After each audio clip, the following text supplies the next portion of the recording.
Bonjour à tous, Bessiata Dishmaya, nous terminons aujourd'hui le 4e Pérec, la 6e Mishnah, Mishnah Vav du 4e Pérec. À la suite des Mishnahs précédentes, où le Tana nous enseigne les différences entre les autres jours de l'année et le jour de Kippour, là nous allons voir combien il y avait de foyers de Ma'arachot sur le Misbiar, donc sur l'autel extérieur, où on brûlait les korbanot.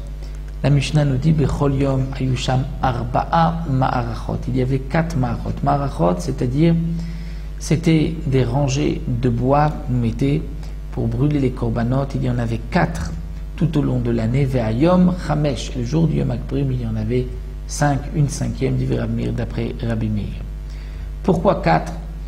Il y en avait une, la plus grande, où on brûlait le korban tamid, et ensuite tous les autres korbanot qui étaient sacrifiés tous les jours au Beth Amikdash. La deuxième, c'était de là-bas qu'on prenait les braises pour la ktoret. Comme nous l'avons vu, on prenait des braises qu'on déposait sur le misbeach intérieur, le misbeach à ktoret, pour brûler la ktoret.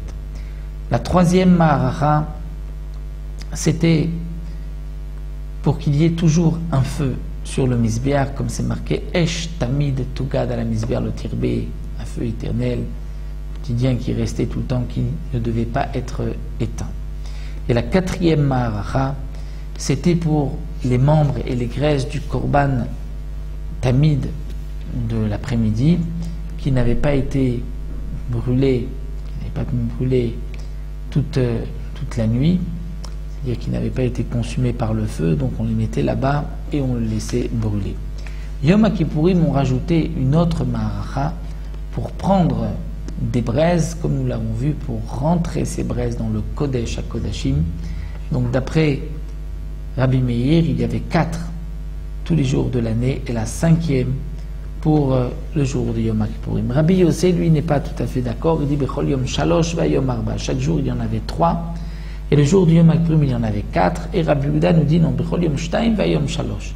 Tous les jours de l'année, il y en avait 2. Et le jour du Yom Kippourim, il y en avait 3. Tout le monde est d'accord que Yom Kippourim, il y en a une en plus pour prendre les braises pour la Ktoret qui était à l'intérieur du Kodesh à Kodashim.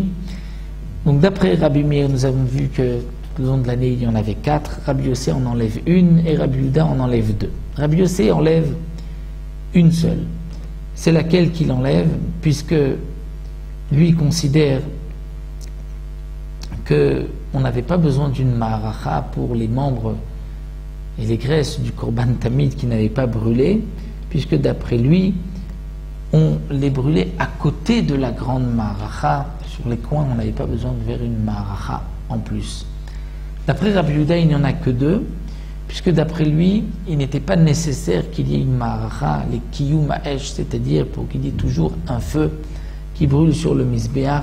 D'après lui, les autres ma'arachot suffisaient, il y avait toujours un feu, on n'avait pas besoin de désigner une ma'aracha particulière, un foyer particulier. Donc c'est pour cela que d'après Rabbi Yehuda, il n'y en avait que 2. Et la 3e, c'était donc le jour de Yom Kippourim. Le jour du Yom Kippourim, ça tout le monde est d'accord qu'il y en avait une autre pour prendre la Ktoret, le jour du Yom Kippourim pour le Kodesh à Kodashim. Donc là, nous avons vu les différentes ma'arachot tout au long de l'année, le jour du Yom Kippourim. Nous avons vu aussi quelques différences entre les autres jours de l'année Yom Kippourim pour la pelle avec laquelle on prenait les braises pour la Ktoret. Nous avons vu des différences entre les Kohanim et le Kohen Gadol, et peut-être même entre le Kohen Gadol lui-même, les autres jours de l'année, et le jour de Yom Kippourim. Donc là, nous avons fini le 4e Pérec. On se retrouvera pour le 5e Pérec, on continuera la Avoda de Yom Kippourim avec donc la Ktoret, et on pénétrera avec le Kohen Gadol dans le Kodesh HaKodashim pour la suite de la Avoda, la Ktoret, et lorsque le Kohen Gadol va asperger le sang du par, du taureau et du séhir et du bouc.